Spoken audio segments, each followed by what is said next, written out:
La complexité, lorsqu'on découvre une épave dans cet état, est déjà de donner une identité aux vestiges. Lorsqu'on travaille sur de la recherche, sur de l'identification, la première chose est de connaître, par des vestiges particuliers donc, que je vais vous citer, et de connaître la nationalité de l'appareil.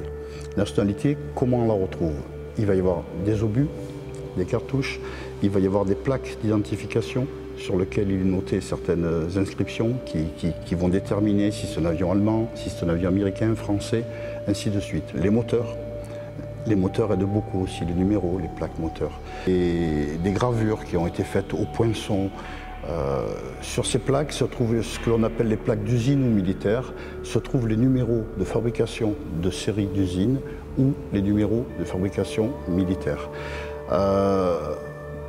Il arrive parfois que ces plaques n'existent plus, ont été dissoutes, elles sont souvent en laiton ou en aluminium, elles sont dissoutes. Et il arrive parfois que nous retrouvons des éléments, des effets personnels aux pilotes, ce qui a été le cas donc, pour Antoine de Saint-Exupéry, qui permettent de rapprocher avec une quasi-certitude que c'est bel et bien le bon avion.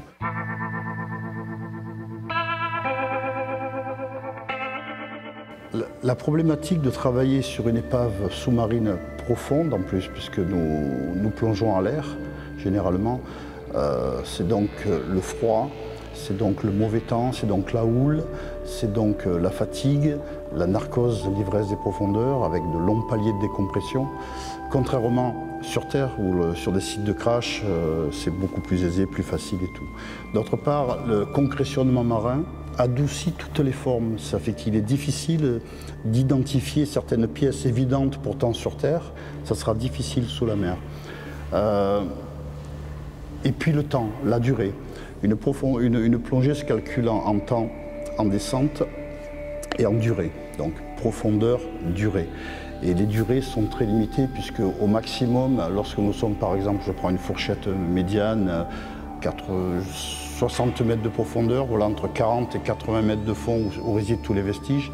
Lorsque vous êtes à 60 mètres de profondeur, donc la narcose agit beaucoup, surtout à l'air. Je ne plonge pas avec autre chose, je ne plonge qu'à l'air, pas de trimix, pas de...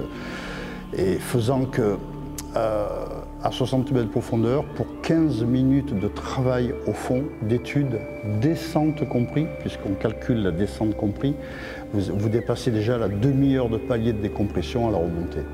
Donc il y a un côté dangereux aussi. Nous sommes pas c'est pas un élément naturel pour l'homme, pour l'organisme non plus, faisant qu'il y a beaucoup de contraintes pour très peu de temps passé pour une étude de vestiges, surtout à cette profondeur-là.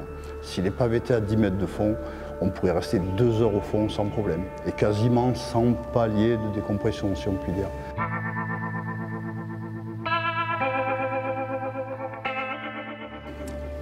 Alors, pour un vécu en plus de 35 années de recherche sous-marine, de travail sur des épaves d'avion pour ma part, je trouve qu'il n'est pas tellement bon de remonter un avion, dans le sens où il est délabré, il est en mauvais état, et puis plus il va être sorti de l'eau, plus il va se dégrader encore plus entre l'oxygène, la lumière.